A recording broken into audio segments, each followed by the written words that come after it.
അത് ഞങ്ങൾ നമസ്കാരട്ടാ. ഞാനന്ന് ലുലു പോയപ്പോ ഒരുപാട് കമ്പനിയുടെ ക്രീം എണ്ണുണ്ട്. പക്ഷെ ഞാൻ സ്ഥിരമായിട്ട് കഴിക്കുന്നത് ദുബായിലൊക്കെ ട്രെൻഡിന്റെ അറ്റായിരുന്നു. അപ്പൊ നമ്മുടെ ഖത്തറിലുള്ള നല്ല ക്രീം എണ്ണ. അപ്പൊ എനിക്ക് ഇഷ്ടപ്പെട്ട ഒരു ക്രീം എണ്ണ നിങ്ങൾ പരിചയപ്പെടുത്തണം. കാരണം എന്താ അവരെ പറഞ്ഞ നോർമൽ ക്രീം എണ്ണുണ്ട്, അതേപോലെ തന്നെ ജംബോ ക്രീം എണ്ണുണ്ട്. ഇതിന് രണ്ടിന്റെ ഡിഫറൻറ്റ് എന്താണെന്ന് പരിചയപ്പെടുന്നത്. ഇതാണ് നോർമൽ ക്രീം എണ്ണ. ക്രീം എണ്ണ നോർമൽ ടൈപ്പാണ്. ജംബോ ക്രീം എണ്ണ ഇതിലൂടെ എനിക്ക് ഇഷ്ടപ്പെട്ടത്. അപ്പൊ അതൊന്ന് വാങ്ങിച്ചു നിങ്ങളെ കൂടെ ഒന്ന് പരിചയപ്പെടുത്താൻ വെച്ചിട്ട് ലുലു പോയത്. അവിടെ ഒരുപാട് ഓഫറുകൾ ഇരിക്കുന്നുണ്ട്. അപ്പൊ വൈഫൊക്കെ പർച്ചേസിലാണ്. അപ്പൊ ഞാൻ ജസ്റ്റ് ഒന്ന് വാങ്ങിച്ചെന്ന് പറഞ്ഞിട്ട് നിങ്ങളൊന്ന് പരിചയപ്പെടുത്താം.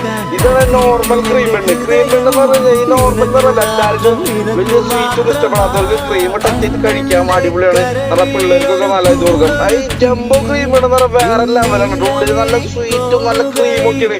അപ്പൊ ജംബോ ക്രീം ആണ് എനിക്ക് പേഴ്സണലി ഇഷ്ടം. അപ്പൊ നമുക്ക് ഇഷ്ടപ്പെട്ടപ്പോൾ നിങ്ങളൊന്ന് പരിചയപ്പെടുത്തി തോന്നുന്നു. ഒരുപാട് ആൾക്കാർ കഴിച്ചിട്ടാന്ന് ഒരുപാട് നമ്മുടെ ഖത്തറിലൊക്കെ നല്ല ബ്രാൻഡ് കഴിച്ചവരുടെ ജസ്റ്റ് ഇത് കമന്റ് ചെയ്യുക, ഇഷ്ടപ്പെട്ട ഒന്ന് ഷെയർ ചെയ്ത് കൊടുക്കുക, നമ്മളൊന്ന് സപ്പോർട്ട് ചെയ്യുക, ഫോളോ ചെയ്യുക.